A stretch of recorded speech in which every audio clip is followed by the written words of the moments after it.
Hello and welcome back to Disco Elysium, welcome back to Revershaw, welcome back to Matinees, and welcome back to the Whirling in Rags in the afternoon. Last time we talked to the Dice Maker and Plaisance about the Doomed Commercial area. We also talked to Gart about the Doomed Commercial area because the Whirling in Rags is kind of in that area. We've played pinball, we've done karaoke, and we've set up a nightclub in the church. We've even talked to the city. Things that we need to do now. There's not a lot to do. We're on day 5, or halfway through day 5.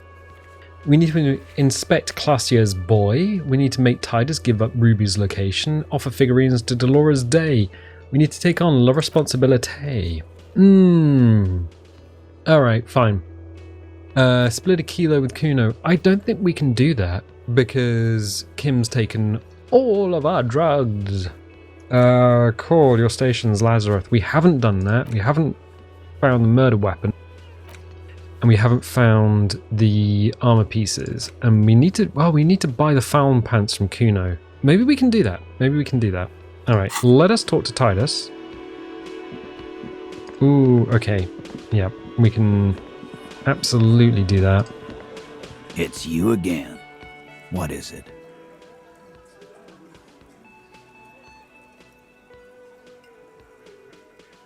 Okay, I talked to Klaasje. Now I need to talk to Ruby. Why? Because she's your real leader. I'm going to level with you. She's the next link in the chain that leads me to Lely's killer. I have seen her in a laudanum-induced delirium. The paranormal instinct whispers her name in my ear. Look, I need to pin this on someone, and I've decided to pin this on her. I suspect she killed the victim, that's why. Civil war is brewing, and the only way to prevent this is to solve the murder. That means talking to Ruby. She is a suspect in another case I'm investigating. Drug smuggling. That 7 is true. 1 is true. I'm going to level with you. She's the next link in the chain that leads me to Lely's killer. Sounds like you're making her a suspect in this. Not on my watch, you're not. Ruby's one of us. We're not gonna throw her under your moral intern steamroller. Fuck that shit. And fuck you too, moral He throws a glance at Titus. As the last syllable leaves his lips, the big guy sighs. Ruby is missing. If you hide from the police in a murder investigation, you become a suspect. You know how it works, guys. That's nothing. That's just legalese. You don't even have a sound theory. I don't want to be rude, but we're trying to get some R&R here. Think you could fuck off now? I think we'll keep sticking around, Titus. You'll be surprised at how quickly a theory presents itself if you keep looking. Can I see that? If we put it to the top, maybe it'll pop above. There we go. So, logic 5. So, our logic is 5. We found a key in the Union box. We saw the winch outside. Staged like a play. Found the antique rifle. Secret route found is +3. And +1, Ruby is a drug trader. Established. Let's roll it. A sudden flash of lightning in your neocortex. The hostel cafeteria is lit by its airy blaze. Floor plans, bullet trajectories, webs of human emotion, all channeled into a single thought. Why are you so sure Ruby didn't off him? Because she was here, all night, with us. He's cobbling together shit so he can put her away. It's Cop 101. She was here all night? 11:30 to 12:15? She was here during all that time? Yeah, with us, drinking, near the stage there. He points to the karaoke stage. Didn't she go to the toilet? Didn't she go to the bar for a drink? Didn't she go for fresh air? For one smoke? No. In the whole 45-minute window, she was with you all the time. All right. She took a fucking leak, okay? For one moment. Maybe went out too. She has an operation to run from her lorry. We're not getting into what that operation is again, Cop. That's probably for the best. Don't break your stride now.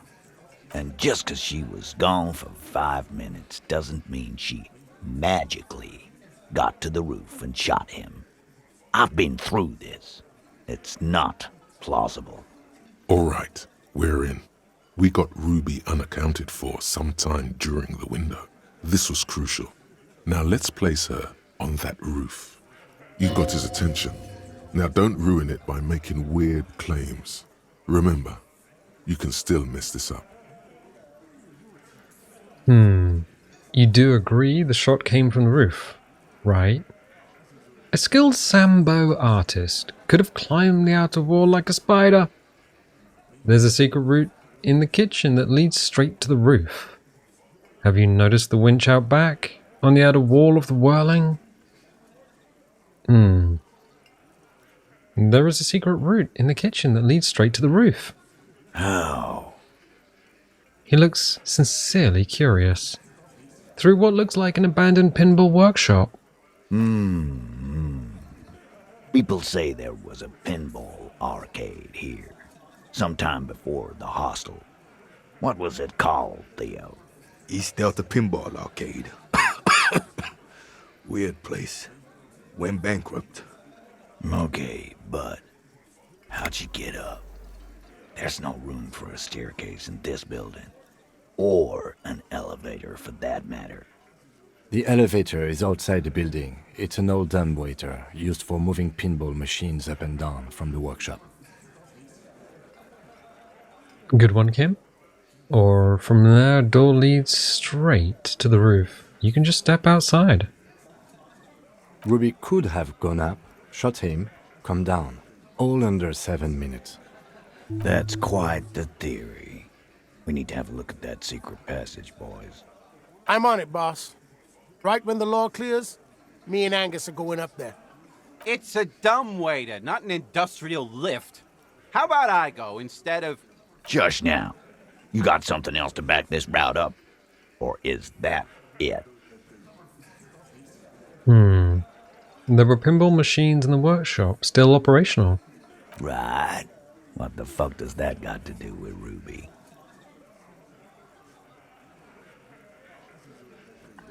What if they were somehow connected to the murder? A pinball murder? Nothing. I just thought we could bring some down, get some new machines in here. Wow, man, can we? I mean... That'd be awesome. I beat that royalist machine 20 times now. All right. We can get the barman to bring them down. What else? I also found footprints upstairs in the old workshop. Footprints. Recent. Recent nod a week or two. Recent nod, but they didn't fit with any of yours on the scene, Ruby included. There were prints there, with horizontal lines. Recent nod, but they didn't fit with any of yours on the scene, Ruby included. Goes against your little theory, doesn't it? Then again, I've known few people in my life who own more than one pair of boots, and occasionally do change them. Good news is, I'm still listening.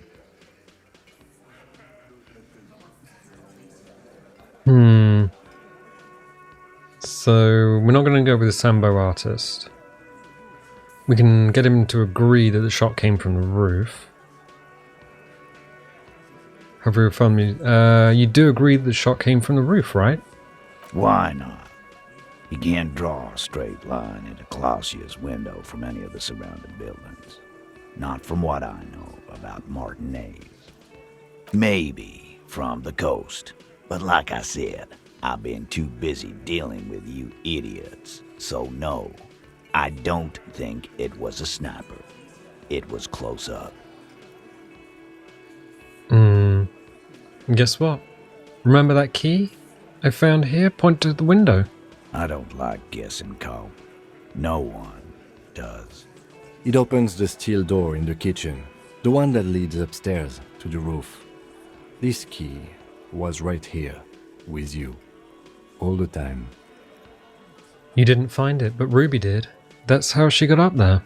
Quit jumping to conclusions, Theo. You took that key. Did it look like it was recently put there? No, the ribbon was old. Faded. It'd have been there for 20 years at least. I wonder if Theo should have spoken before Titus. Which is why quit jumping to conclusions sounded a little bit strange. She could have made a copy. She could have just put it back there once she was done. Yeah, maybe I was jumping to conclusions. She could have just put it back there when she was done. Why? This doesn't make sense. It's damn interesting, but it doesn't fit well, and you know it. It doesn't fit well, but it fits, and he knows it. Also, it has to be said, this man would make a good RCM sergeant, or maybe even lieutenant. Just don't let him anywhere near women.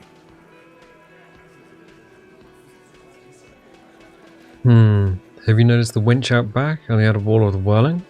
I've seen the winch. I'm not blind. You saying it's part of the elevator she used to get up there? That's right. That's wall mystery down then.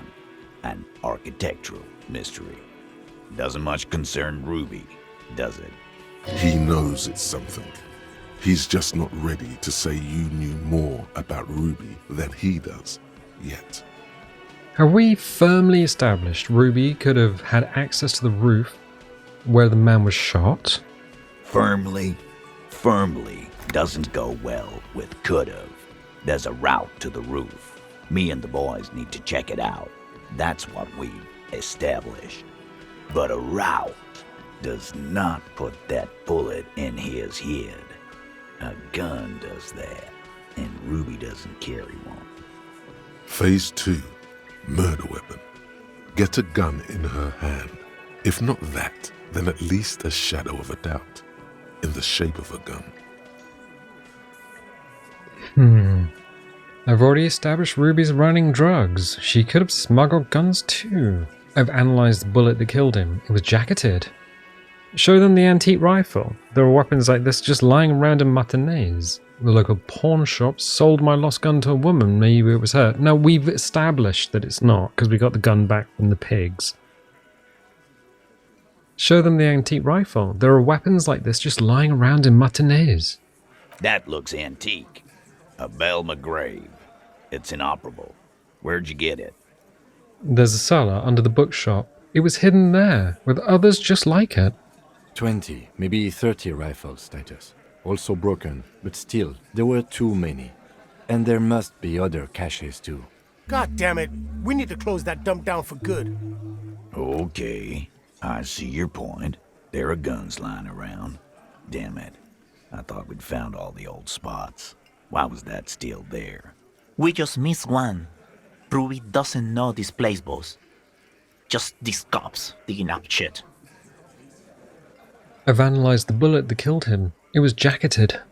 So it had to come from a breech-loading rifle. Military grade. Not even you militia monkeys have those. This goes against your short-range theory. If the murder weapon was military grade, how did Ruby get it?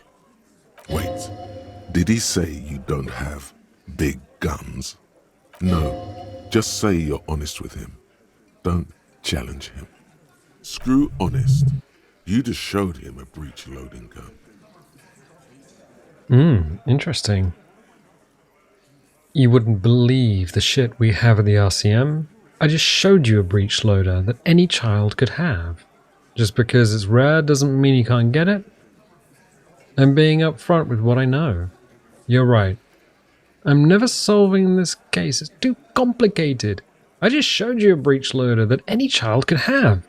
A broken old broomstick is what you showed me. But point taken. He nods. Time to really close the deal. Show them the bullet. Hold out the bullet. This is the bullet that did it. A 4.46mm. The Belle McGrave uses the same caliber. The blonde man looks at the mushroomed deathbringer in the evidence bag and says, Yeah, the bitch is jacketed all right. 4mm too. whoa. Well, goddamn. It's not proof, but it's a possible murder weapon. Close to her. Too damn close. You have been thorough. I'll give you that.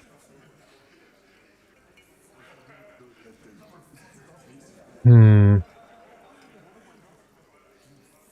we want to talk about the drugs? I've already established Ruby's running drugs. She could have smuggled guns too. God damn. That's just about your favorite topic, isn't it? Every fucking 5 seconds. You were warned not to bring it up. Your best shot here is to just back out of it. All I'm saying is, from what I saw in a cabin, she'd have no trouble getting a gun. I think we've established that anyone could have a gun. Fine, Titus, I'm not getting into it. If it touches on your precious business. Okay, cop. She's got connections. I could see how she could have access to a gun. That still doesn't mean she did. That's all you needed. Doubt. I didn't say I'd prove she had the murder weapon, just that we need to find her. All right. Keep talking. I'm getting a bit curious about some things myself. T, we're not seriously considering it, are we? Ruby wouldn't do this. Why would she do something like this? Phase 3. Motive. The last component. The big one. Get this and they'll give her to you. Remember, don't piss him off. That never works. It's not why did she kill him, it's why did she organize the cover-up. Maybe it's all part of a leadership challenge against you, Titus. No, we know she's the real leader. Maybe she killed him because she thought it would curry favor with you. No, those last two don't make sense. It's not why did she kill him, it's why did she organize the cover-up. And I suppose you have a theory on that. She could have just been covering up for herself, Titus. Think about it. Why go through all that effort? It was her idea, wasn't it? The hanging. You went along, but she suggested it. She had, like, a fully formed plan and shit. Right when she came back downstairs. Really, Shanks?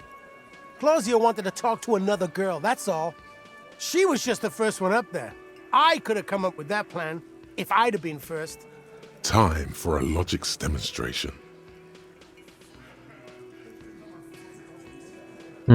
Shanky, let's assume you killed him. I didn't do it, fucker.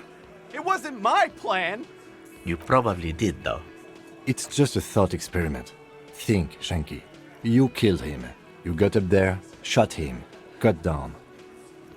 Would you prefer to go on trial with your buddies as part of a lynch mob or alone for committing murder? Fuck you, man. I would never fuck my guys over like that. He squeaks with indignation.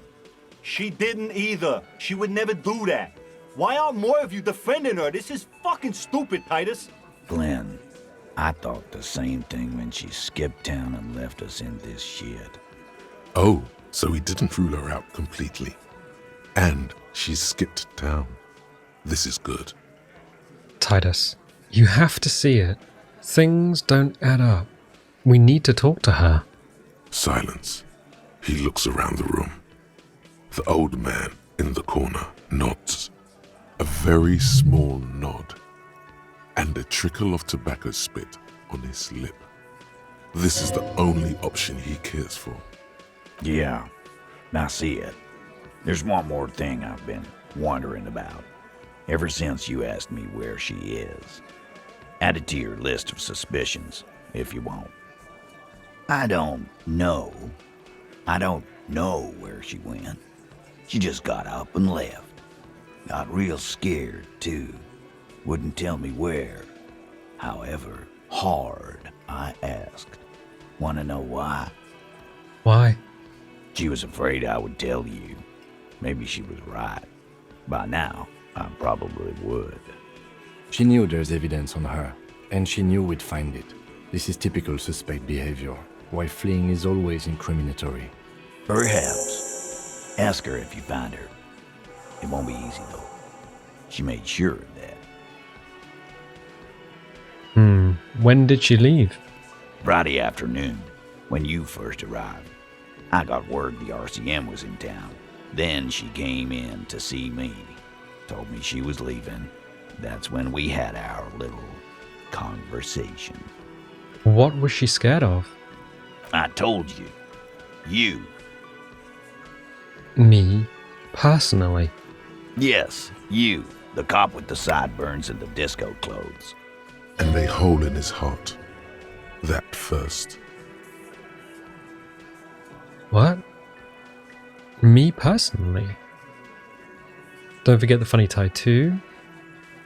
And the hole in his heart. No wonder she's afraid. I have come to declare the ending of the human experiment. She probably knew me from my singing days. I'm sorry, God. Why does everything flee at the sight of my shadow? Sorry, cop. I have no idea why she'd be scared. I'm just a normal cop with regular thoughts in his head. And don't forget the funny tie too. How can I forget? He nods at your tie. You and I are going to dance in the moonlight under 1 billion stars. You know, when I first saw you limping here, I thought she was paranoid or sniffing her own supply. But now I'm not so sure. What else did Ruby tell you about? About me? She said you have a funny taste in clothes and that you won't stop. Won't stop?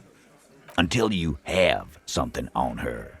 She said she's heard of you from Jamrock, that you're a human can opener, that you play suspects against each other, open them up like cans. And then when they're all empty, just move onto the next can. Don't look back unless there was something you missed. Fucking hell. Titus, did he just... Open Angus up like a can? Yes, he did. Now, we can whine about it, whack him, or we can go on with our lives. I'm having a go on with our lives kind of day, Al. How about you? It's not an actual question. Silence. He nods. Is that true, Kim? Am I a can opener? You are insistent. He nods. Anything else? Anything? Yeah, there was something else. She wouldn't tell me, though. I could see she wanted to. It was burning on her lips. This cop, Titus, this cop, he... But she was too scared. Everard has a file on you, but that's bogus. What she knows comes from somewhere else, from Jamrock. It must be real stuff. Do you have any clues on where Ruby went? She's not far. We know that much. She didn't take her lorry, so she's on foot. Good fucking luck, man. She knows this place like the back of her hand. You'll never find her. Yeah, Al, and we won't either. She's not really a hardy candidate anymore, is she? She's not, Glenn. Have you looked for her? A little. On the coast. Where have you looked for her, more precisely? More precisely, on the coast, past the waterlock. She's not here, so I'm thinking she's there. Can you tell me where on the coast I should start looking? Sure, there's some shit houses there, a cinder block town. Fisherfolk there refuse to unionize, so that's one place we haven't looked. I hear they have a shack where junkies sometimes crash. Time for you to step up. We will start there. One more question. What does Ruby look like? Boyish, hair's red, dyed. She looks like a lorry man. Do you know what she's doing with Ulan frequencies? The what now? I have no idea. Boys? She said she's building a pale emitter. A pale emitter? That doesn't sound great. What? We were talking about radio equipment. She said she's doing Ulan frequencies at a pale something. I don't know more. This guy barely understands what he's talking about. There you have it. Pale something. It feels like you'll get to know soon enough. It's not much, but it'll do. It'll have to. He puts his hand out. Shake it. His grip is firm and reassuring, like holding a piece of unpolished granite. Not just granite, tightly packed RCM sergeant material. You should be a cop, Titus. Just think it. Yeah, just think it. No, he already is a sergeant. That's what you're feeling. He just wasn't sure what you are. Okay, right. Ask about Ruby in the village. Inspect Klaasje's Buoy. Or if you happen to be from the US, a Buoy. Never worked that one out. It's not even enough letters. Right, we got another skill point, no? I was looking at hand-eye coordination earlier. We might want to put a point in that, now that we've got our gun. Our base is... Our current is 4, Motoric's base is 3, plus 1 from a learned skill. We could do that? I have a feeling we're going to have to get someone at some point, because the game is not going to give us a gun. So currently we're Superstar Cop 16, Apocalypse Cop 1, Sorry Cop 5, Boring Cop 2, Communist 7, Fascist 6, Ultra Liberal 18, Moralist 6, Good Cop, Bad Cop, oh, it's 23. Honor is 2, and everything else is the same. Okay. Okie dokie.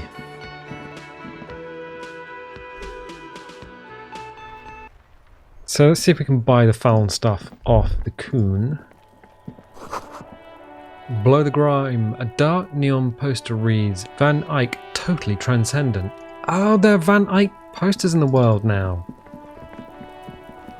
Oh yeah, because we got the thought that allows us to see them. Fuck, does Kuno care? I took care of the drug situation. The thing is, we can't talk to him about that. But I want to buy the phone pants. Here, pig. We're fun now. Performance buddies. Kuno unzips his jacket again and pulls the pants out of the plastic wrapping. Kuno could already see you soaring through the air like a fucking eagle. Pig's in Kuno's debt now. Money debt? Money debt doesn't mean anything. He's just saying words. You're not in his debt. Alright, I'm off. Kuno doesn't fucking care. Can we talk to Kuno S? Kuno, the pig's getting pretty close to me. Come to snuff my shit out, I think. Take one step closer. Looks like it's time for me to go, Kuno. Pig's come to take me in. I just want to ask you some questions. Take another step closer. I'm going away for a long, long time, Kuno. Going away for life. What's going on there? Fuck are you trying to pull, pig? What are the strange words you use, girl? Hey, kid. Child, converse with me. You there, behind the fence, and walk away. What are the strange words you use there, girl? I come from the woods, good Davidu. You don't want to go there with me. You don't want to see what I've seen. Don't be traumatizing her. Get the fuck out of here. Alright, so Kuno will protect her, but also Kuno's kind of afraid of her? Weird. Is there anything else we can do here? No. So, we are gonna need to head along the coast. I think that's the only thing we can do. So, ask about Ruby in the village, Klaasje's Buoy, offering to Dolores Day. Two things that I want to do. What do we get? Ah, Found Pants. Entry-level Found modular track pants meant to get the urban athlete started down the Found path. Labels say hydrophobic 100%. Summon Tech and Found Morova Lab, creating an air of pseudoscientific mystery around these pants. They feel rubbery and futuristic to touch. So let us piece out this way. Maybe. Oh, all the lorries are still here. Interesting. Maybe we can get rid of some tear and get some mag. So let's see if we can do anything with the tear machine. The tear machine stands in the corner. A sign says, 1 bottle equals 10 cents. Is that your bottle? Your bottles clunk into the machine, and the money appears with a satisfying jingle. You're a richer man now. What do we got? Oh, medicine. A small cabinet on the wall is filled with various medicine bottles, nasal sprays, and blister packs. They all bear the Saint Baptiste Pharmaceutics logo. I need Dramamine. Okay, here. I hope Saint Baptiste makes you feel better or something. I'll take some Hypnogamma. Okay, here. I hope Saint Baptiste makes you feel better or something. Oh, it's 9 plus. Charge is 10. Charge is 9. We got some muns. Let's take another. Okay, here. I hope Saint Baptiste makes you feel better or something. And another. Okay, here. I hope Saint Baptiste makes you feel better or something. 12 and 13. Thank you. Who's Saint Baptiste? Saint Baptiste. You know, the pharmaceuticals company. Saint Baptiste Pharmaceuticals. The one that sells meds out of Saint Baptiste. That one. There. Cool. So, we're down to 56 buckos. But we got a bunch of health stuff. I mean, that's good, I guess. We did start the game with, what? Effectively 2 hit points. So that was pretty low. I think you put up Volition to get more morale. And what was it to get health? Oh, Endurance to get health. That was it. Endurance and Volition. Is there anything you can do this way? Bird. We haven't. Can we do anything here? Just an ordinary wall. Nothing to see here. Conceptualization. I don't even think we can dress up Barbie for this.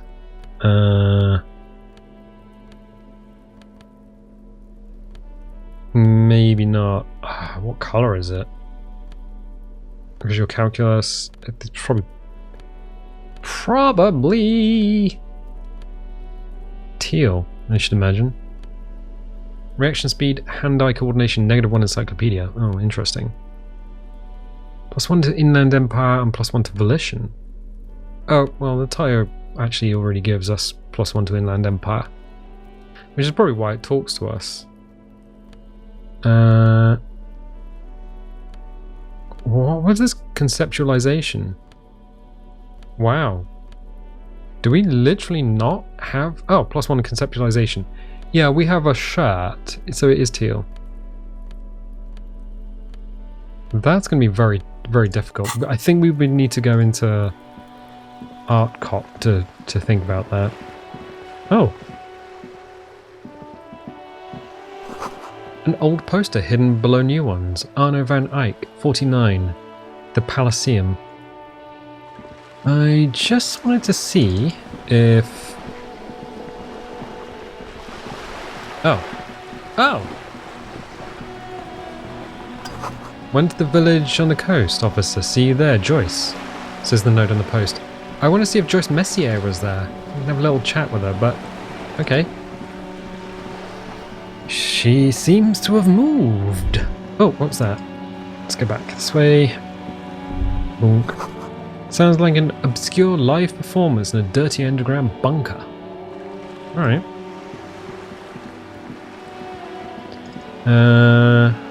Let's go through here.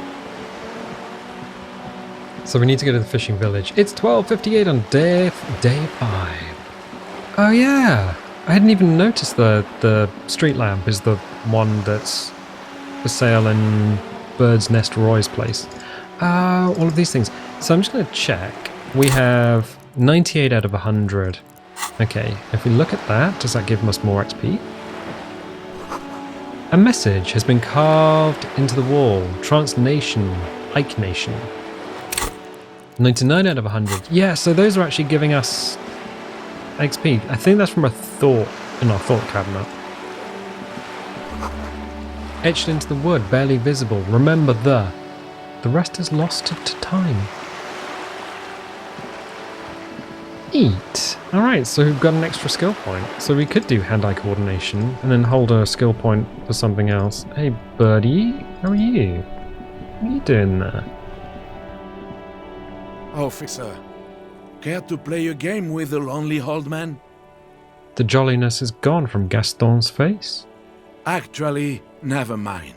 Wouldn't be the same. Rhetoric legendary convinced Gaston to relinquish his sandwich. Where is Renee? The prick is gone. I can barely believe it, but he's really gone. Gone. Gone where? Hell, most likely. He was an absolute cunt.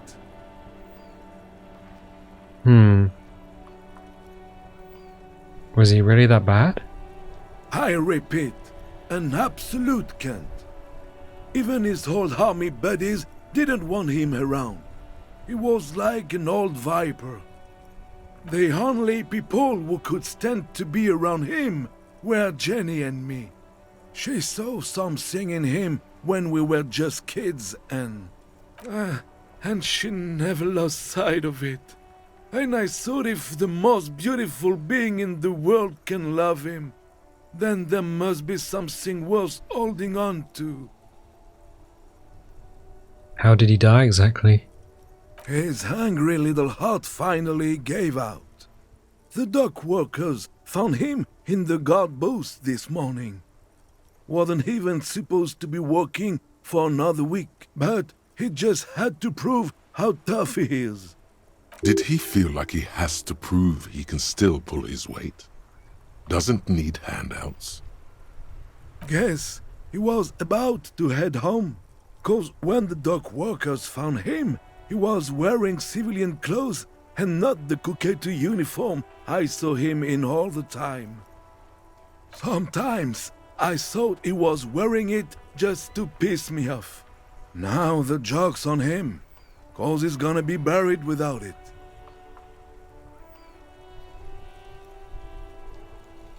Do you think our conversation about his job pushed him to go out there? No. René was the most stubborn man in Revachol. Nothing you or I could say would ever push him to do anything. The man was completely immovable. He has doubts, but right now, he just wants to move on and not think about it. Did you love him? We've hated each other our entire lives. So much, in fact, that... He falls silent and looks at you, eyes filling up with tears. Yes, I loved that angry prick. He didn't deserve it, but I did. You know what his last words to me were? He wipes his eyes with a sleeve. Tell me. In Guillaume's time, you'd have been shot without trial. That's what he said to me. He lived a cunt, and he died a cunt. Let's leave it at that. Do you know what happened to his medals?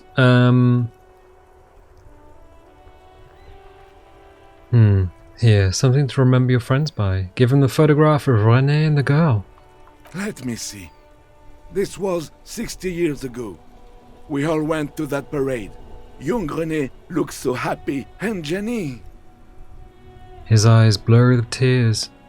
He has to stop. I'm sorry, officer. I just... Thank you. Thank you for this little memorabilia. It really means the world to me. That was nice. A small thing for us, but invaluable to him. He probably didn't even know René had the photo. Old people die, you better get ready too? Jesus. I offer my sincere condolences. Yes, we are both very sorry for your loss. It is what it is, part of life really. But to know someone for 79 years, then one day they're just gone. I just don't know anymore. About anything, really. But you must need something.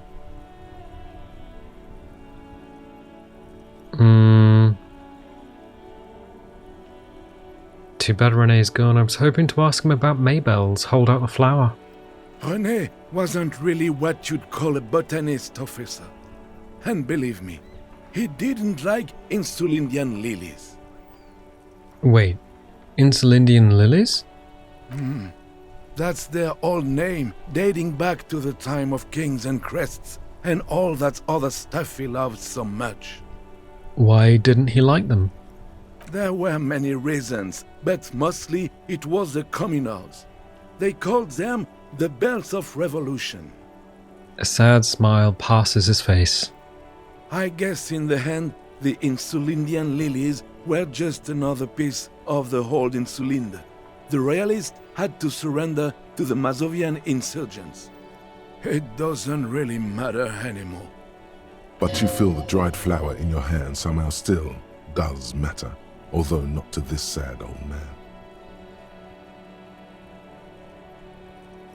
I want to go over a few things about Renee, if that's okay. Yes? What about René?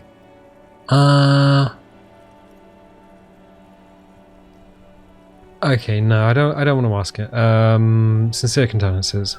Yes, we are... It is what it is, but I just don't know anymore. Okay. About anything, really. But you must need something. No, we can ask about the Union again. I don't think we need to. Bye for now.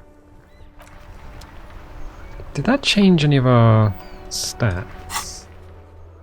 Good cop, bad cop, yeah, 24. So that's gone up. But it doesn't tell us how it's gone up, which is the important thing.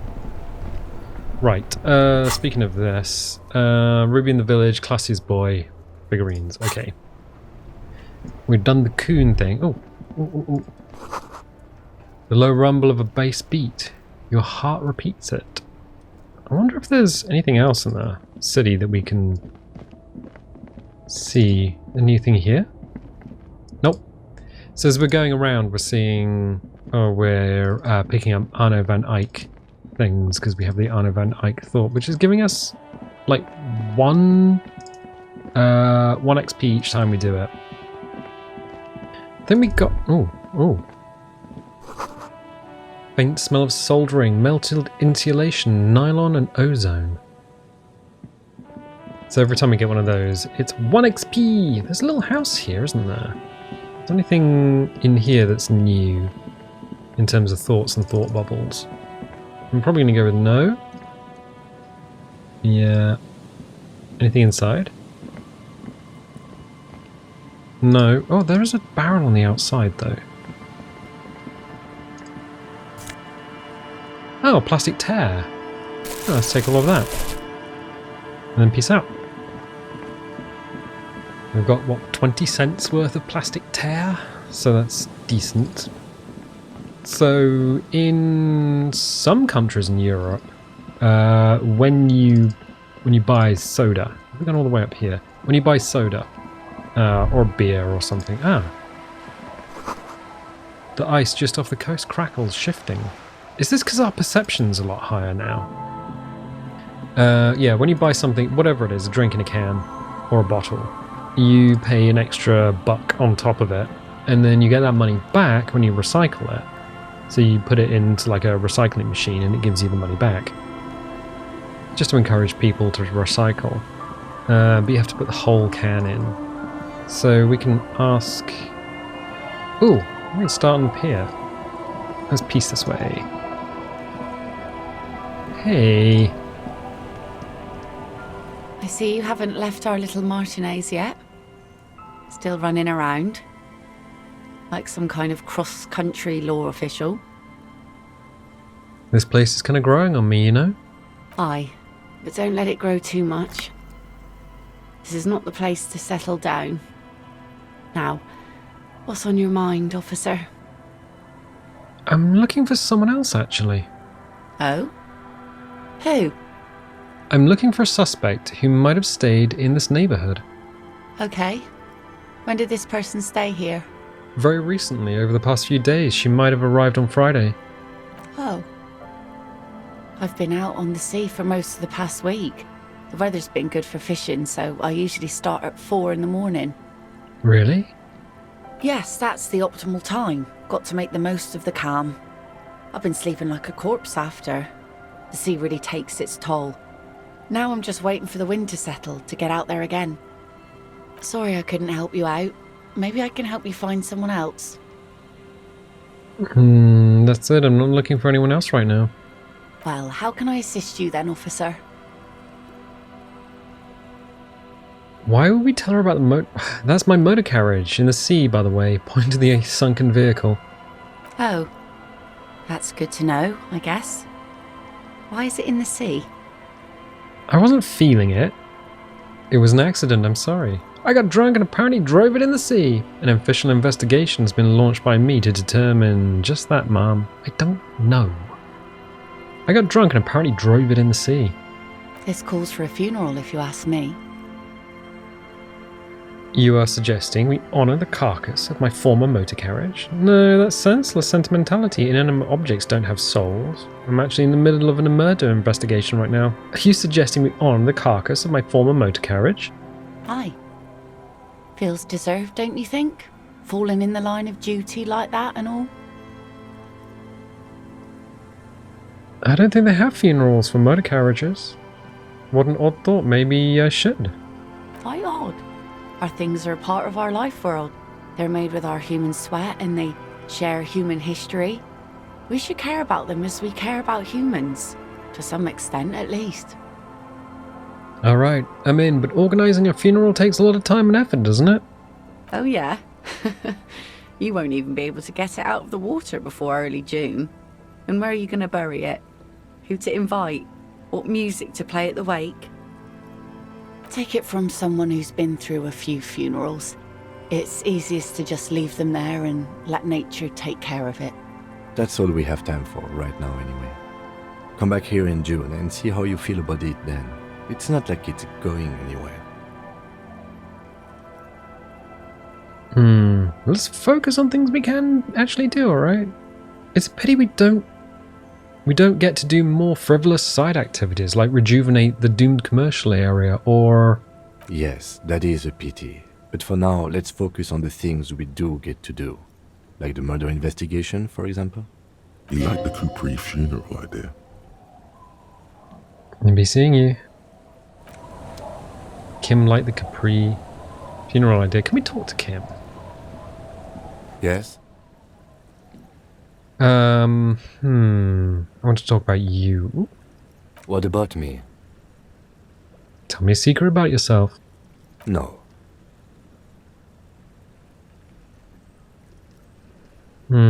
Oh, okay. The lieutenant nods. I wonder if we can get him to do that. That's all for now. Good. Let's change the subject. There seems to be a yacht here now. I'll just keep the Cordelacci in the channel, if that's okay. It's too shallow near the pier. She winds the mooring line around a post. Aye, ma'am. And it's a jetty, by the way. Of course. Jetty. I prefer a good jetty to a pier any day. Jetty. Hello, Mom. Hello, detectives. She fastens the end of the line around the post and straightens her back. It's good to see you here. I only just arrived myself. What brings you here, madame? Nothing, really. I've had my eye on this jetty for weeks now, so I decided to investigate it personally. This cluster of buildings isn't on any of the official maps, as far as I can tell. That. And she's also keeping an eye on you. Have you been spying on us? Spying has such a negative connotation. I did track your progress along the coast, however, and decided I would be better able to assist you from here. Then there's the matter of that little scamp in old lady clothes. She threatened to paint the Cordelacci red. Like blood, you see. Well, I like it the way it is.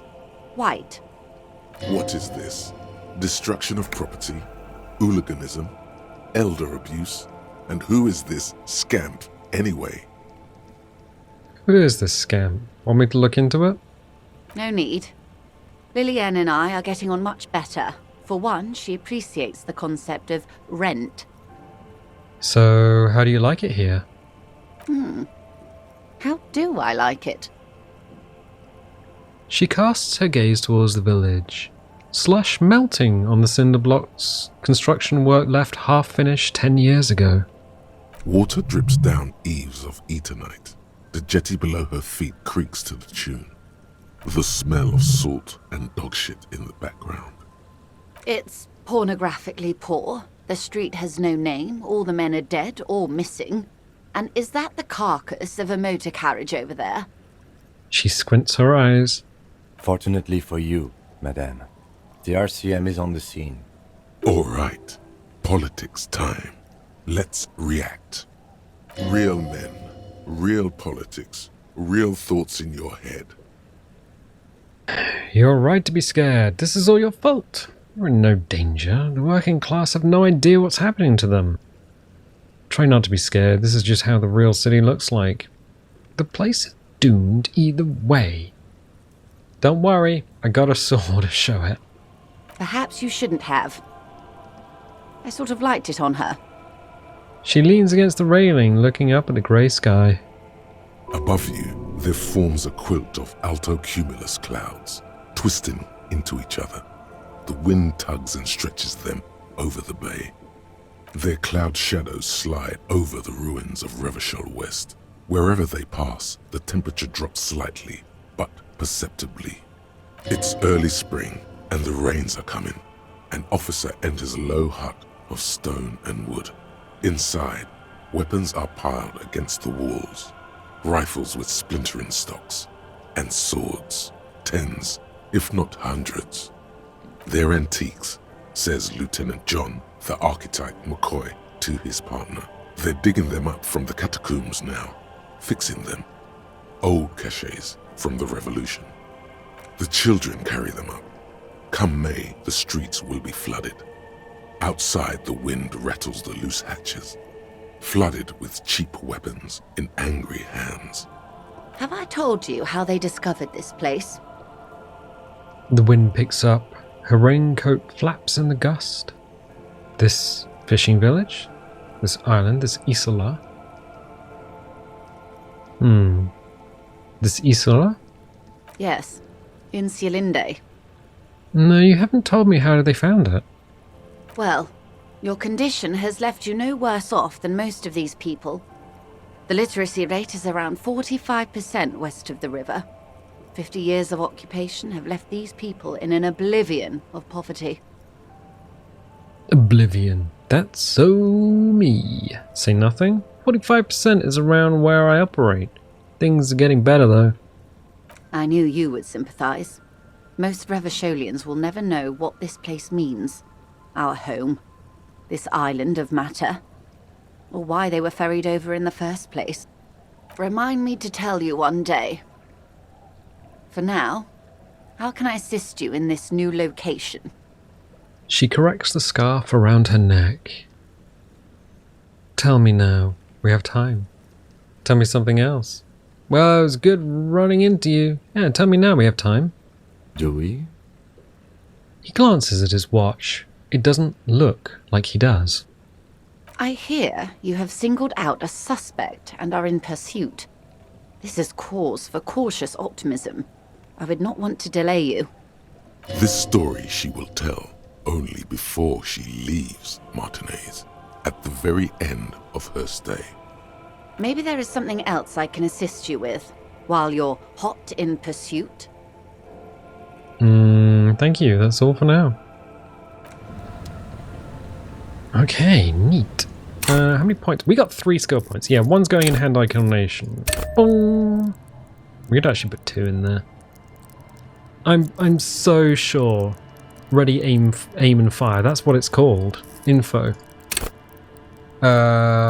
cool for trick shooters, snipers, and jugglers. Hand-eye coordination loves interactions between you and the things that fly in the air. It enables you to catch coins from the mob bosses, shoot straight, and understand firearms intimately. Want to know the precise make and mark of a pistol?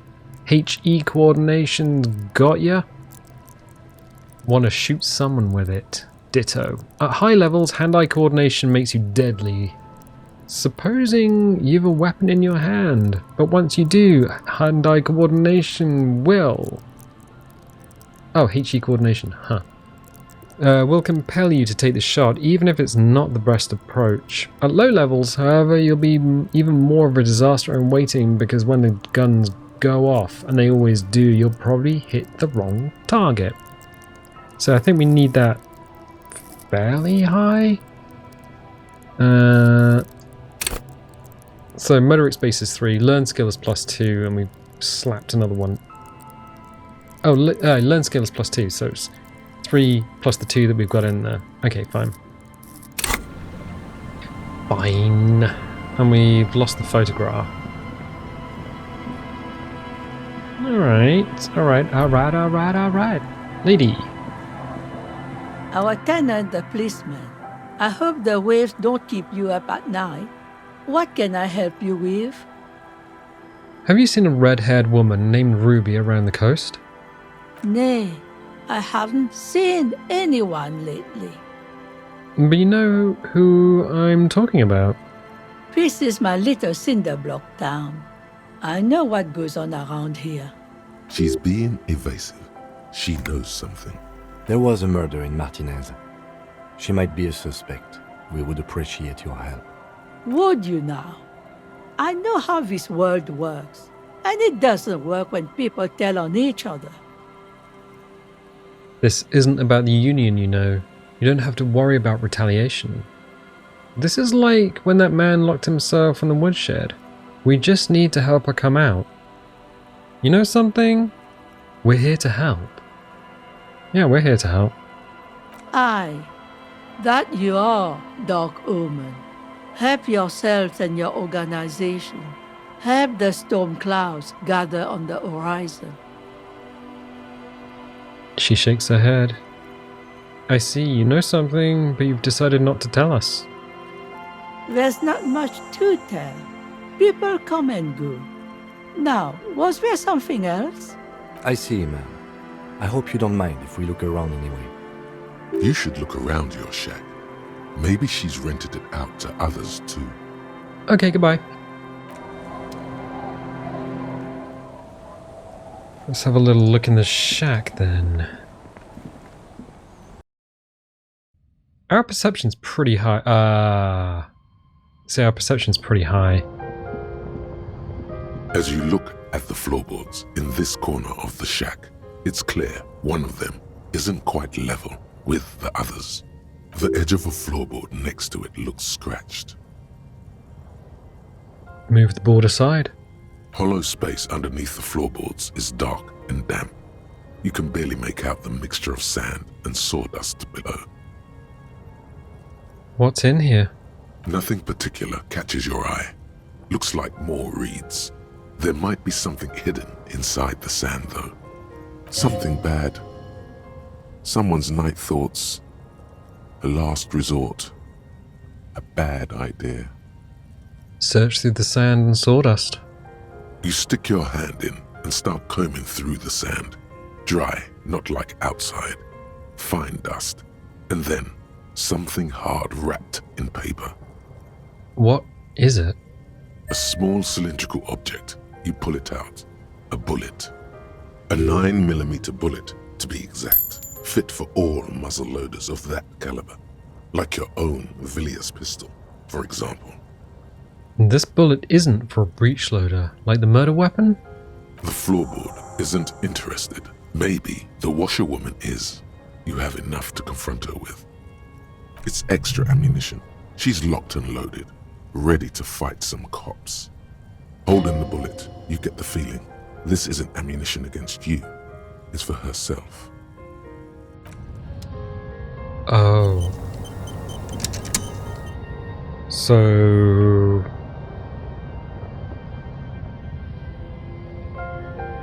Okay, so she's afraid of us specifically, not the RCM. And she saved a bullet, perhaps for herself. Okay, alright. Do we have those bullets in our inventory? We have them somewhere. Tools. We have our gun. Equip this when times most dire. But it doesn't... We've found 2 bullets so far, but it's just not telling us... It's not showing them in our inventory. Curious and more curious. Okay. Okay, let's leave.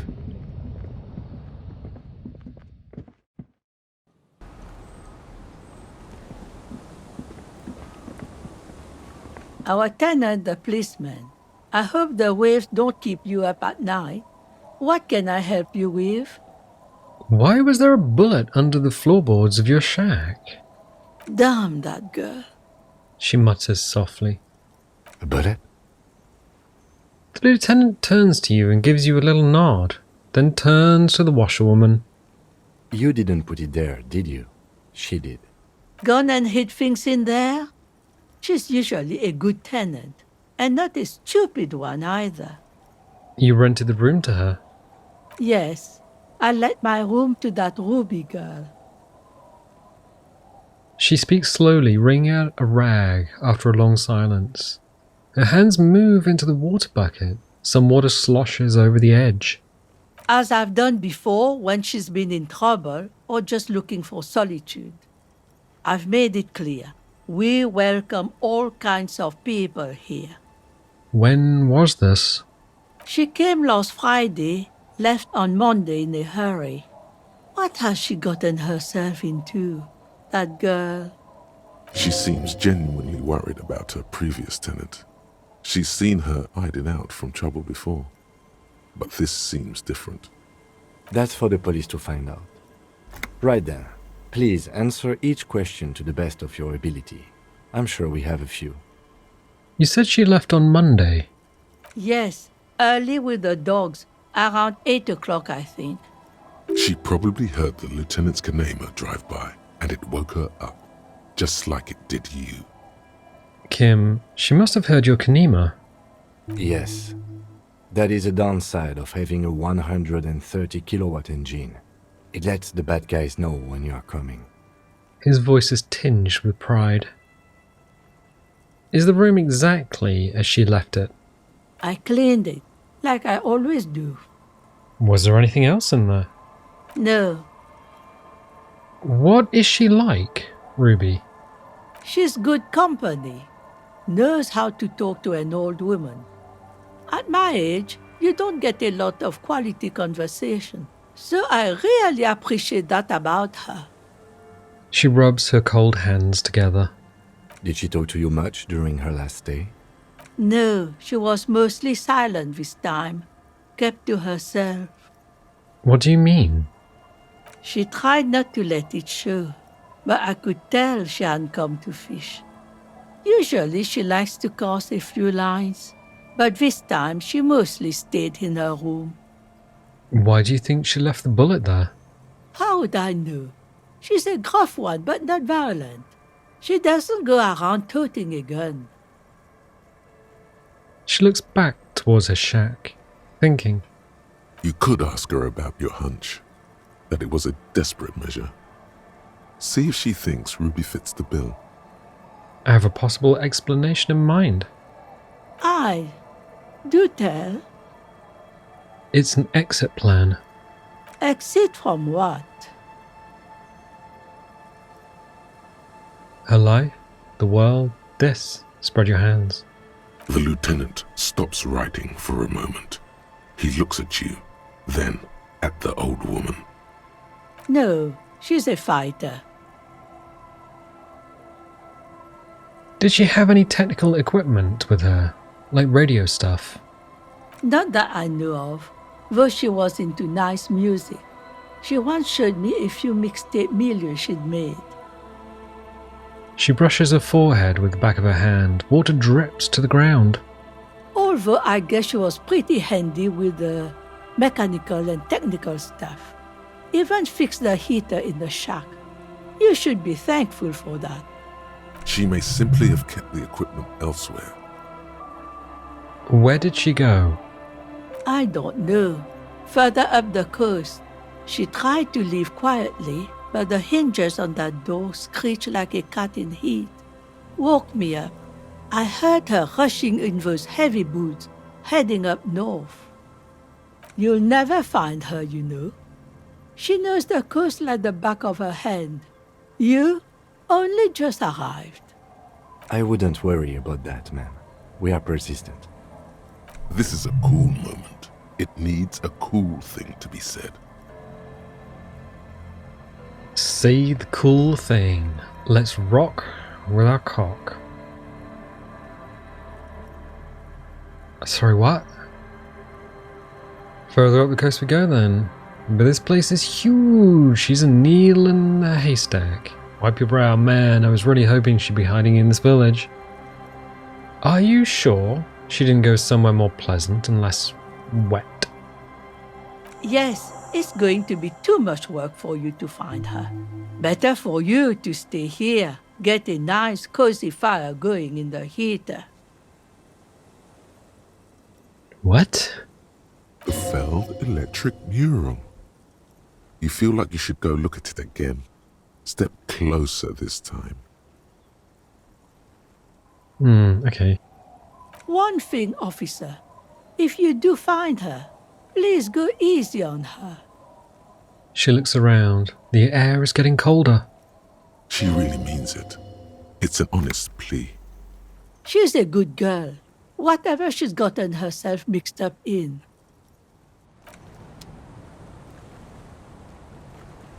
Right, so she's up the coast and look at the mural. I wonder if the kids have any information.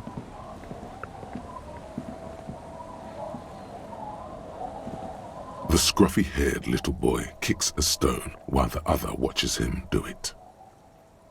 You must be Lillian's twins.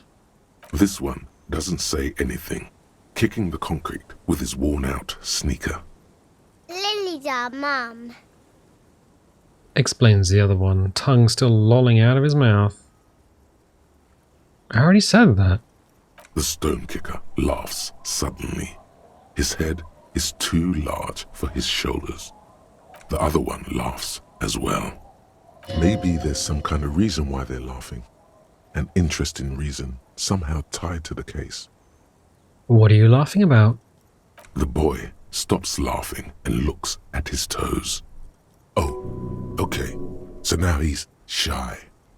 Now he's not talking. Just wobbling around like he's afraid of something.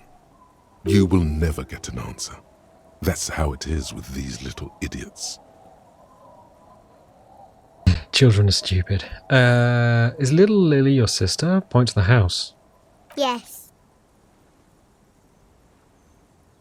Okay. Yes.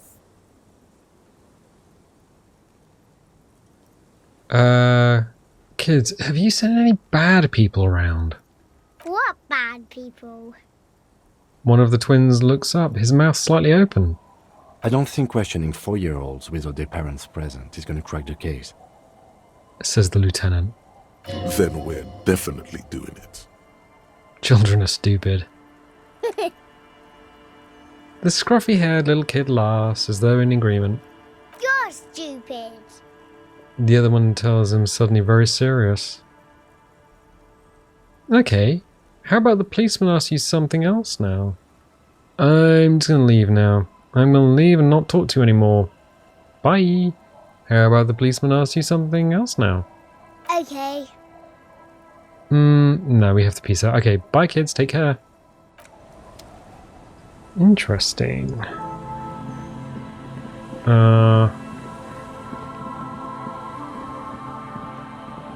There's some dudes here, but I don't think they're going to be much help. Tequila sunset. Have you seen a red-haired woman named Ruby around here lately? can't really remember seeing any women after losing my keys. It's a touchy topic. He hasn't got laid in ages. What do you guys do around here? We are saving the world. He looks at his comrades. Please! Please don't go! Don't go! Begs the man in the pipe. Okay, we're drinking. We're drinking alcohol. That's what we're doing. I tried to save the world once, a long time ago, with enterprise, creativity, and willpower. But that didn't work out. So now, it's a pirate's life for me.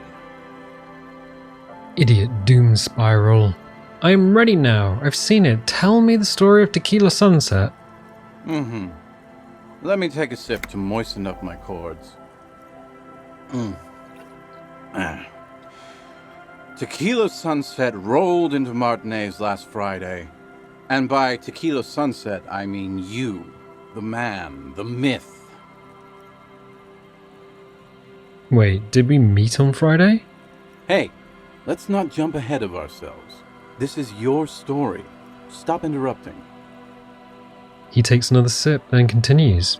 You got here on Friday to solve a case, hoping to be the early bird who gets the worm. And by the worm, I mean the buzz. Because as far as I know, all you did was get piss drunk. Word on the street is you went around the local hostel telling people that you're a police officer, and that it would be really fucked up if you shot yourself in the head, right in front of them. That's pretty high concept, if you ask me. The lieutenant's brow is furrowed. He's listening as casually as he can. What happened then? It was a late Saturday night when we, the Union of Moribund Alcoholics, were getting our drink on. Nothing remarkable about this, we get our drink on 24/7. Makes everything warm and glowy. I trust you know the feeling. Oh, yes, you do, Bratushka! The only thing better than that is putting the pedal to the metal after you kiss the time. And off we go! One moment we hear the sound of a motor carriage revving up somewhere on the plaza, followed by a series of dings and bangs. Do you remember the sound of wood cracking? The billboard? Naturally, loud noises pique the interest of anybody owning a pair of ears. That's just the reality we're in. Naturally. Anyway, there was a brief silence. A gasp of silence, if you will. Followed by a real commotion. We heard the carriage careening towards the coast at top speed. Sounded like someone jumped the canal. We grabbed our brewskis and rushed to the jetty. Never underestimate the speed of an alcoholic. What we saw was a sight to behold. A beat-up police carriage containing you. Right there on the beach. You revved the engine and screamed at the top of your lungs, "The time hath come!" So, naturally, being the curious cat I am, I asked what time hath come, to which you replied, "The time hath come for Tequila Sunset, the end of all things!" Every word I said was true. Tequila Sunset will break the looms of reality. Oh god, what happened next? Say nothing. It's more dignified that way. After which, your reality contracted. You jammed the pedal, plowed right off the jetty, and through the ice. The muscles in your right leg tense up. Your hands cramp on the steering levers. We ran towards the ice whilst you crawled your way out, miraculously unhurt, covered in seaweed and shit, like some kind of sea monster. When we finally got there, you were sitting on the beach crying. You said that your badge and uniform were in the car. It was too late to get in there, though. The carriage had sunk too deep. Recognizing a brother in need, we offered our condolences and invited you to party with us, which you naturally agreed to. We asked about the whole Tequila Sunset thing, and you told us it was your name now and insisted that we all call you that from then on.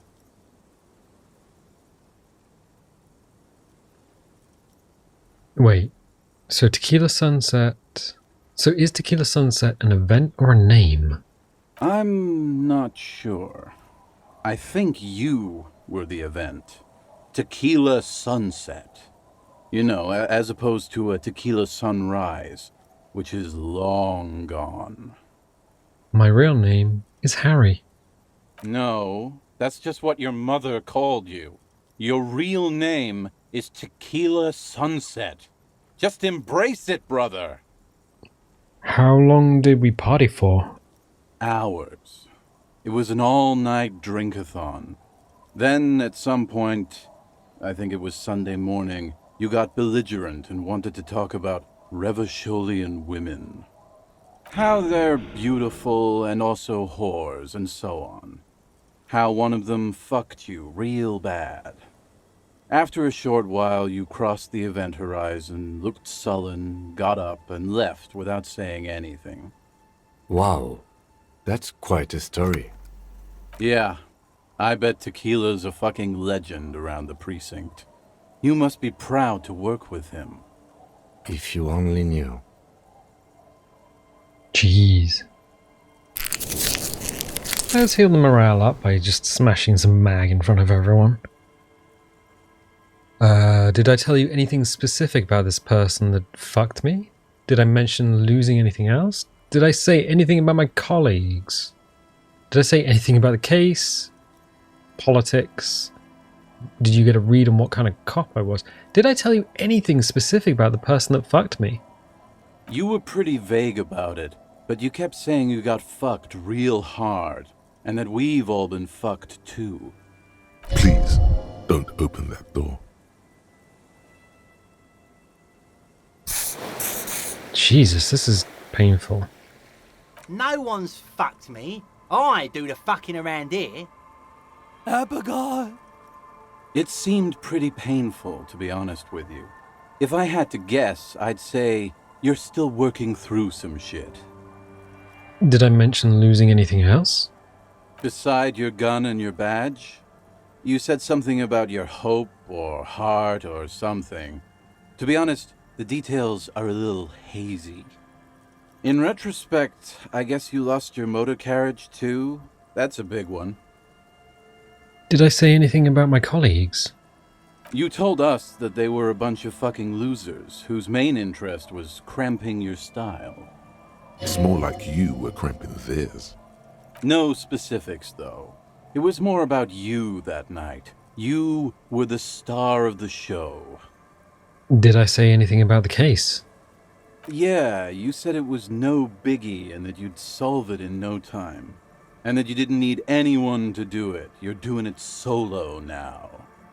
A lot of cops go solo and hermit once they reach that level of alcoholism. It's not meant as a joke. He's sorry for the hermit cop. Did we talk about, politics? Yeah, you said that it was okay that you crashed your carriage because the spectral hand of the market was guiding you. This was before you started talking about how the Pinkies were always trying to fuck you. Did you get a read on what kind of cop I was? You kept calling yourself a goddamn superstar who'd cleared 501 cases. As you've already determined, the actual number is just over 200. But what's a little embellishment between friends? No thanks to the squares at the precinct, as you put it. I don't need to hear any more. It's a hard thing for a man to confront his past. That's why I avoid mine at all costs. You seem like you're characterized by your storytelling ability. Want to tell me another one sometime? Whoop-de-doo. So now I'm a fucking storyteller. Right, why not? Better than a beach bum. Yeah. Want to tell me how you became Idiot Doom Spiral? It depends, really.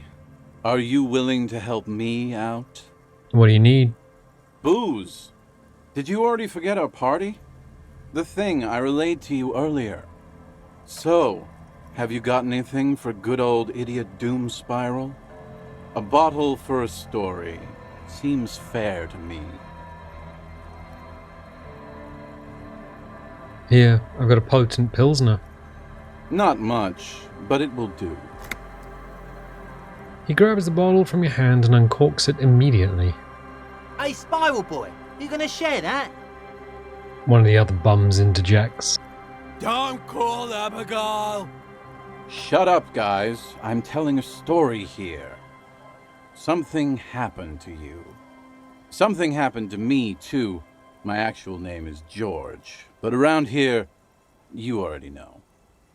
I was once a reasonably high net worth individual, a founder/junior partner at a high concept creative services agency. When my story begins, I had just landed a major contract with an insurance firm. Go on. I used the profits from my agency to finance what I called a cultural incubator. Abstract value generation, value per person, high concept stuff. I developed the paradigm, worked within the paradigm, but the burden of leadership weighed heavily on me. So I went jogging every so often to keep myself sane. Wait, how many people did you have working for you? 22 full-time employees, an all-star team, a potentially historical set of individuals. Worrying about them often kept me up well into the morning hours. Did the jogging help? It did. With my trusty Sansarique tracksuit, I felt like I could conquer the world. But now dreams are worn thin, much like my tracksuit. He says thoughtfully, brushing dust off his shit-stained pants. What happened? One day I left on my evening run. As you may know, it's impossible to clear your head when you're distracted by the sound of keys jangling in your pockets. He shakes the bottle and makes a ringing sound. His eyes are clouded, his dilated blood vessels encircling his irises like stinging brambles. So I removed the key ring and put the keys for the front gate and the apartment into different pockets to stop the jangling, you see. At least, that was the plan. I was halfway done with my usual lap when it started to rain. The reality situation became very wet, very quickly. How wet are we talking exactly?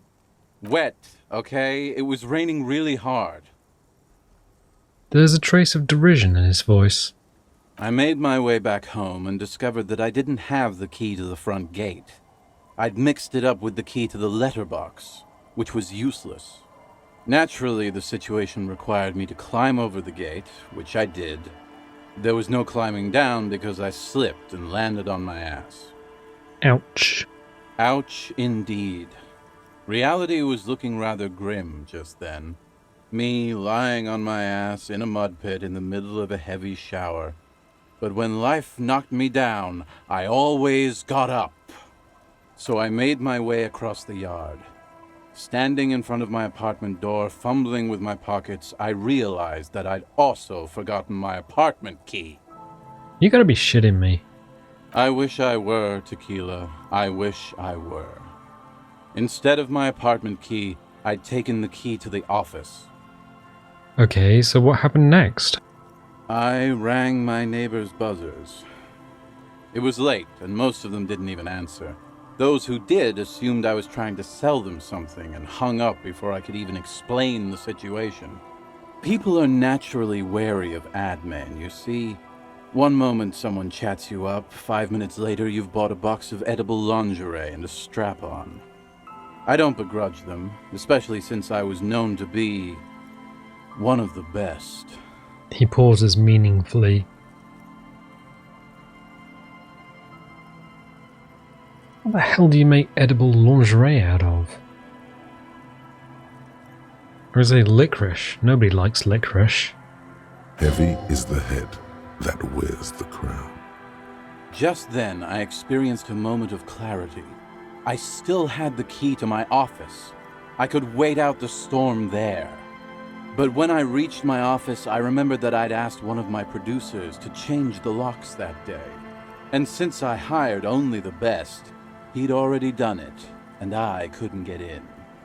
Anyway, long story short, life spiraled out of control. I haven't gotten into my apartment for years, and my girlfriend left me because she didn't want to date a homeless man. The company, well, you see where I'm going with this. He pinches his thigh as if to check whether this reality is the reality. So, now you've heard my tragic tale. What do you think? Like nothing you've ever heard, huh?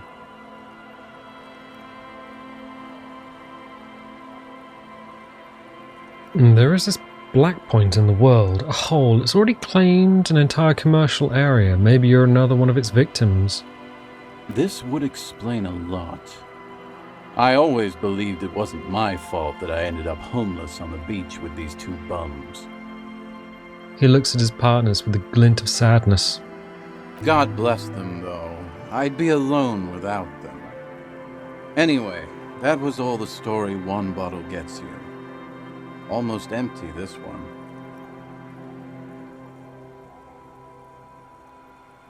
I want to hear the story of your name again?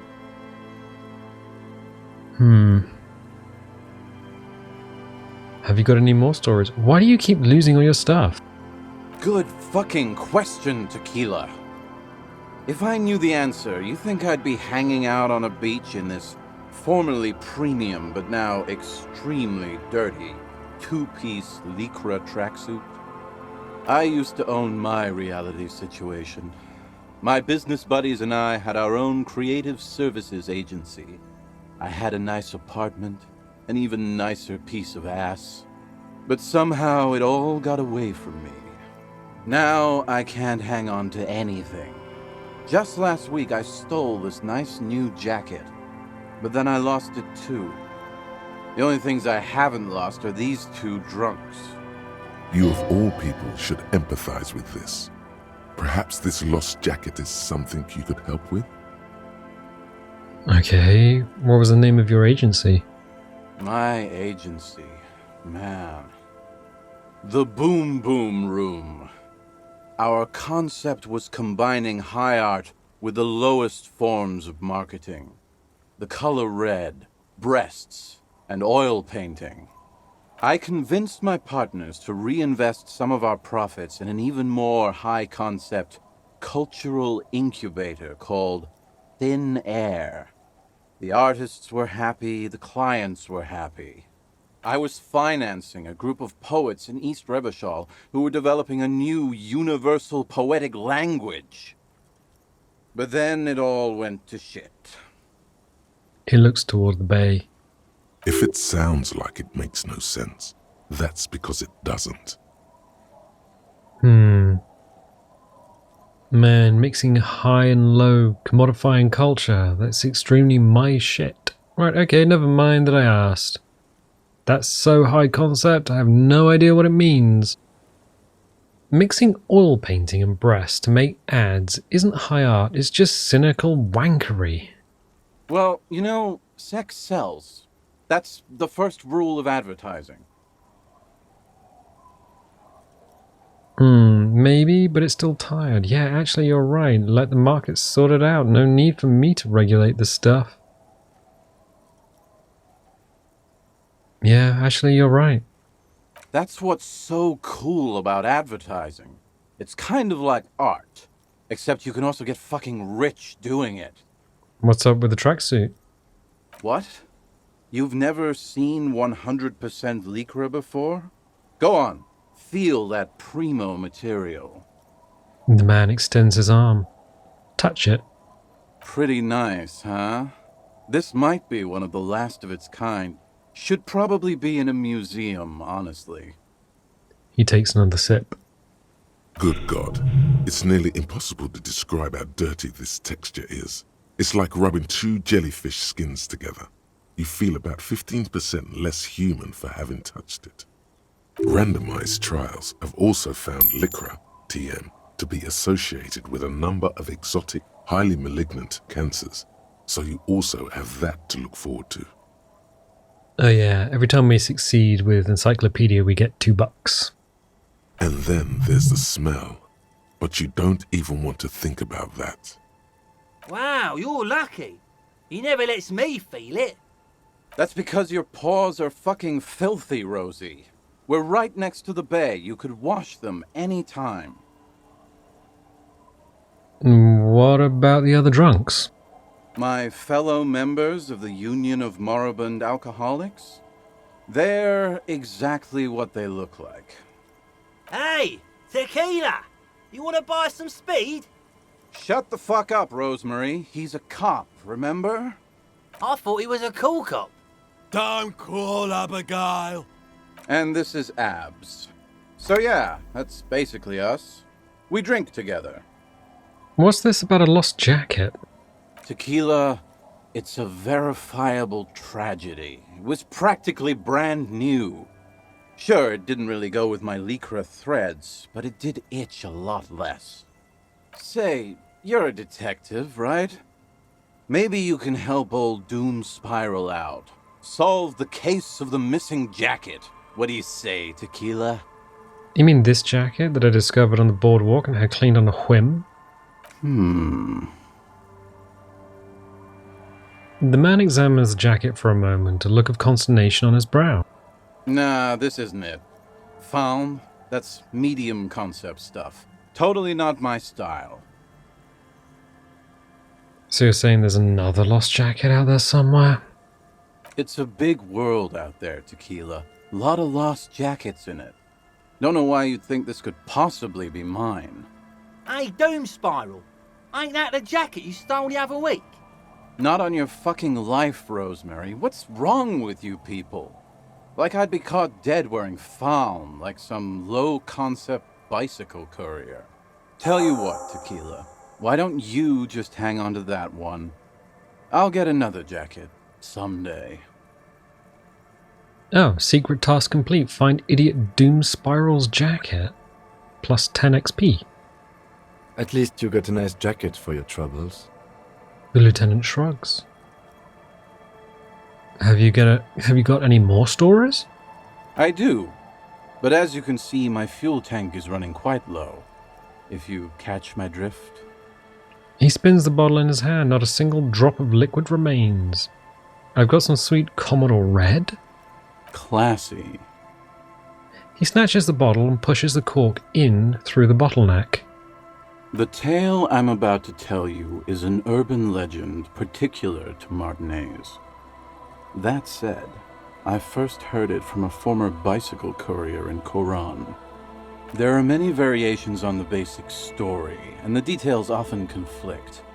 What everyone agrees on is that nobody knows the exact nature or identity of the phenomenon. Are you telling the story of the headless... Shut the fuck up, Rosemary. Summer of 44. 17-year-old Gertrude Hett is walking home from a late shift at the harbor. It's almost midnight. She stops for a cigarette near the canal. The streets are warmed by a southerly breeze. The lights of a passing motor carriage bloom and fade in the distance. In the harbor's dark, her cigarette is a beacon, dancing alone. The image comes to you effortlessly, as though you'd walked the same streets yourself 1,000 times. Our heroine finds herself enjoying the peace and quiet the canal provides. He looks up to the skies as if searching for peace himself. What she doesn't know is that her peace is about to be shattered. From behind her comes the clattering of hooves. Startled, she turns around, and what does she see? The giant of Coconut? What? No, I told you this is a Martinez legend.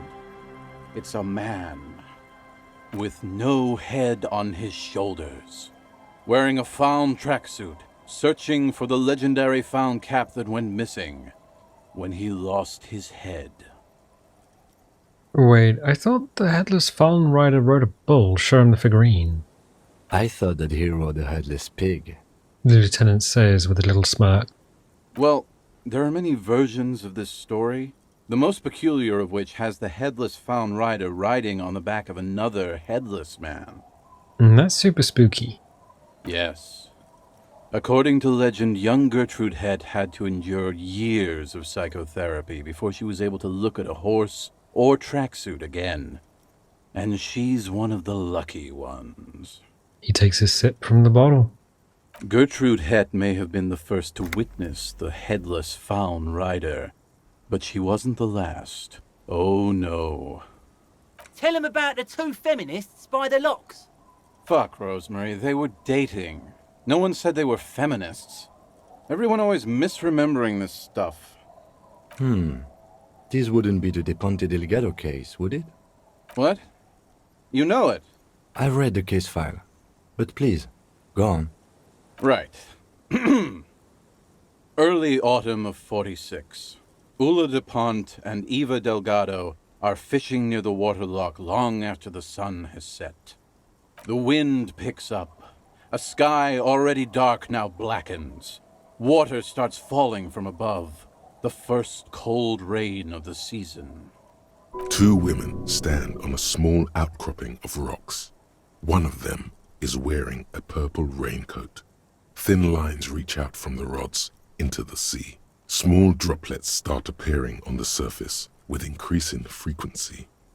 The women are caught in the downpour. They act quickly. Eva gathers the rods whilst Ulla turns around to reach for the tackle box. Don't turn around. Don't turn around. When she sees something, her shriek is so violent that the residents of the nearby apartment building believe lightning has struck. But there is no lightning. Only a heavy downpour and the silhouette of the headless faun rider looming on the horizon. Ulla makes a run for the shore, but Eva slips on a wet rock and disappears into the cold, cold canal with nary a sound. Her body is never recovered.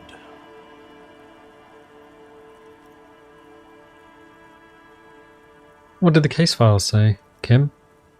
Naturally, Ulla de Ponte became the prime suspect in the disappearance of Eva Delgado. De Ponte maintained that it was the so-called headless faun rider and that she ran, fearing for her life. He adjusts his glasses. During the investigation, it became apparent that there was a love triangle, the third party being some small-time businessman. I don't remember the exact details. The leading theory was that an argument broke out on the jetty and De Ponte pushed Delgado into the canal, then cooked up this stupid cover story. Was she arrested? No. She committed suicide before she could be taken into custody. They found her in the bathroom with a rifle, her face slowly peeling off the ceiling. Not a pretty scene.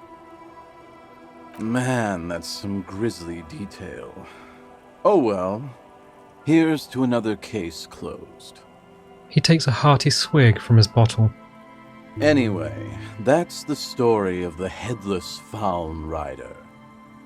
Pretty crazy, huh? Who was the headless rider before he died?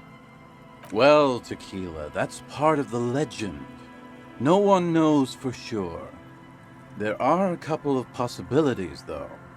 Some say he was an undercover cop who blew his cover and got beheaded by the vicious gang he had infiltrated. Now he rides, searching for his lost faun cap, plotting revenge. O headless brother, where art thou?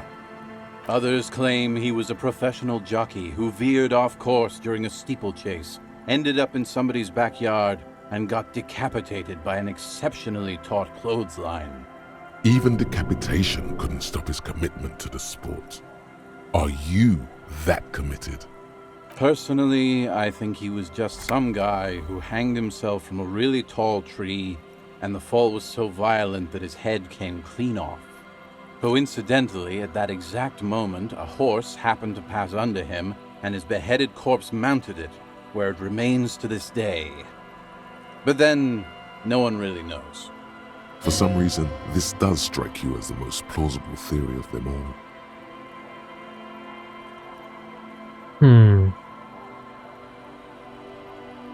I've got to agree, your theory sounds most plausible. Isn't it? All the pieces fit together perfectly. That's how I know it's right. Anyway, to each his own. You want to hear any other stories?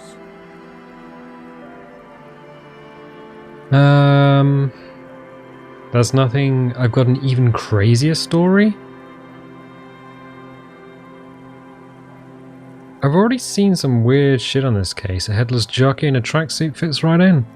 Hard to argue with that, I suppose. That's the reality situation for you. You think you got a handle on it, then blam! It throws some wild shit at you. That's why it's critical to stay well hydrated. And that's nothing. I've got an even crazier story. Yeah? Why don't you go eat shit, Tequila? There's no way you know a better one than that. What about the Col de Mamadakwa? It's a magical self-replicating sound. The gnome of Jeroma dissolves its victims with acid. The giant of Kokonora is as big as a mountain. It's a kind of green ape. Very kind. And green. What about the Col de Mamadakwa? It's a magical self-replicating sound. I have to admit, that's pretty high concept. Still not as awesome as a headless rider in a found tracksuit, though. Okay. Whatever became of the headless found rider? No one knows. Some say he stalks Martinez to this day, and can be seen near the canal when the clock strikes midnight. Ooh. He makes a spooky gesture with his free hand. He won't, though, because it's just a stupid legend. Aye. I saw him one night when I was right shit-faced. Have you got any more urban myths? I actually do have one. The strangest of them all. But I'll need to fortify myself before I can tell that one. Do you have anything to fortify old Doom Spiral? Tell me you got some story juice. I don't have any more on me right now. If you find any, I'd be extremely grateful. Okay. Be seeing you. Okay, let's step aside for a second. I have something I want to talk about. Oh. I've been meaning to have a little chat with you about your sense of style. My style? What about it? To be perfectly blunt, you are dressed like a blood-hungry mercenary. That's right. You're protected in your ceramic carapace. Whatever harm you inflict on that world won't be visited on you. I'm wearing it in case we get into a firefight? And that's not quite what I was going for. Then maybe you should change your look. You know the expression, the clothes make the man? The right outfit in the right situation can make all the difference in the world. Okay, you're a sharp-dressed man. We could be style buddies. Let's not get ahead of ourselves, detective. A warm smile. Anyway, we should probably get back to the case. Let's go. I think he's just telling us that we change our clothes for different scenarios and we would get different outcomes. There's a kid in here. We could ask her about the bad people. Hey kid. Oh. Hello, mister. Do you know anyone named Ruby? Ruby. Ruby. Suddenly the girl gets all serious and leans in as if she's about to tell you a secret. My mom tells me I'm a big girl, but she doesn't know that I can't say Earl. Or sometimes I can, but then Uller. Kids. The lieutenant shakes his head. Goodbye. Bye! Okay.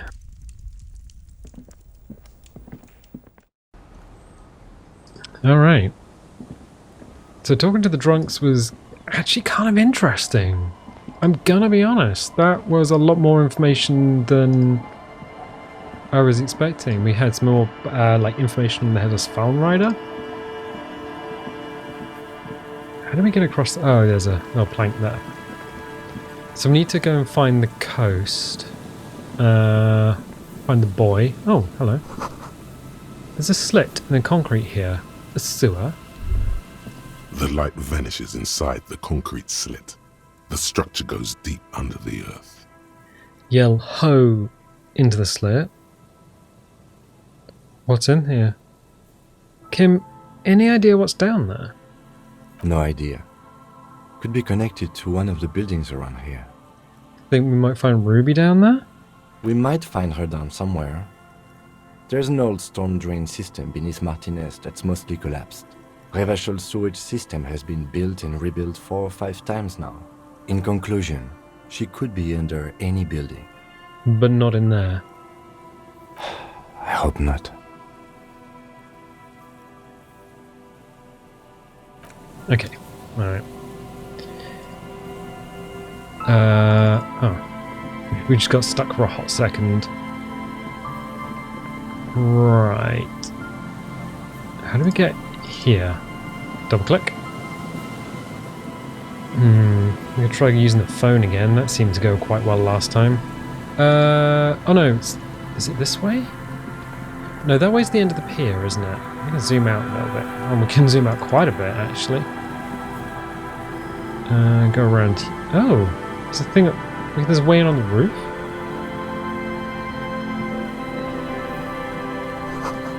The faded remains of a poster with the date 46. A name is faintly legible.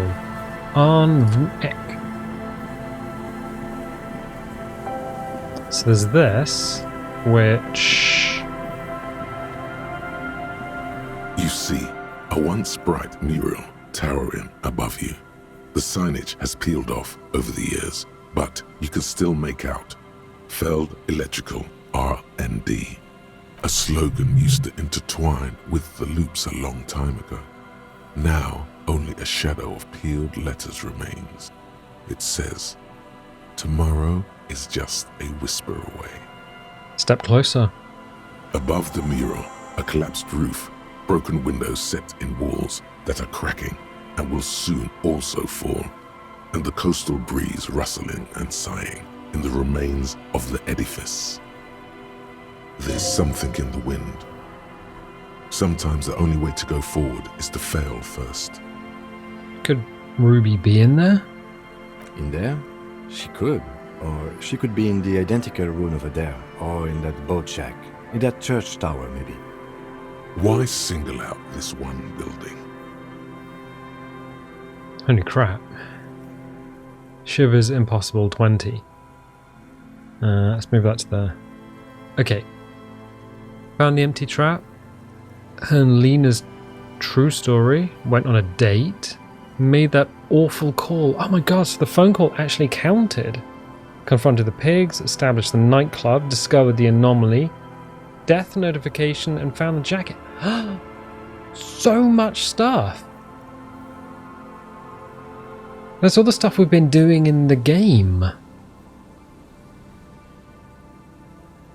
I'm gonna leave.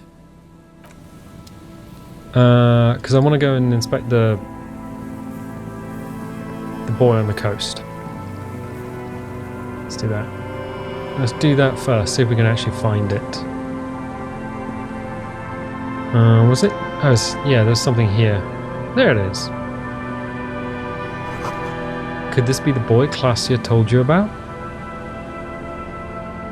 A metal and plastic contraption bobs up and down amidst the trembling reeds. At first, it just looks like trash, but if you look closer... That, over there, must be the buoy Klaasje told us about. The one she hid her passport in. We should take a look. Pick up the buoy. You lift the buoy out of the water without much effort. It's not tied to anything. The cords dangling from the bottom appear to have been cut. Examine the plastic ball. The number 11 has been written on the yellow plastic. It hasn't been in the water for very long, but it's already discolored and slimy with silt. A latch holds it close, but only just barely. The brittle metal of the latch has cracked. Simple construction. Very unsafe. Shake the buoy. There's something in there, splashing around. Sniff the buoy. It smells like you would expect it to smell. A concentrated version of the coast. Salt, industrial slop and decay. The water this side of the peninsula is cleaner. Actually, smells a little salty. Open the buoy. A shot glass's worth of seawater pours out. Some algae. And nothing else. Well, damn.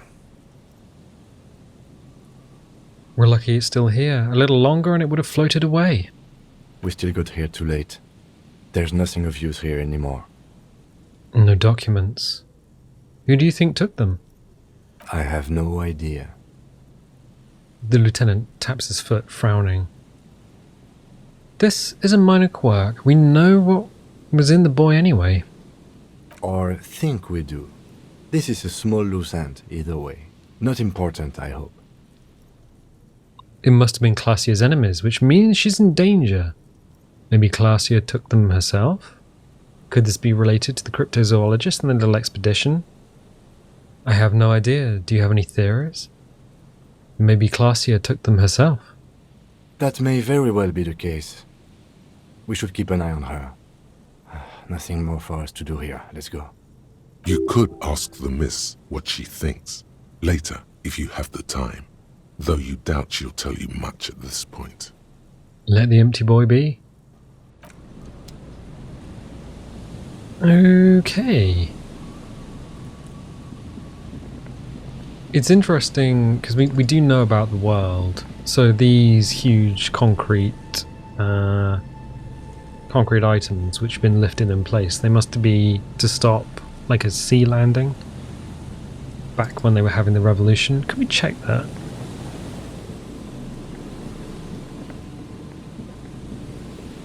A few locusts trudge along the wall of the trap. The rest are piled in a heap in the corner, dead. No phasmid anywhere. Poor things. Oh. Okay, so I reckon Ruby's probably in that building. Well, we can roll that next time.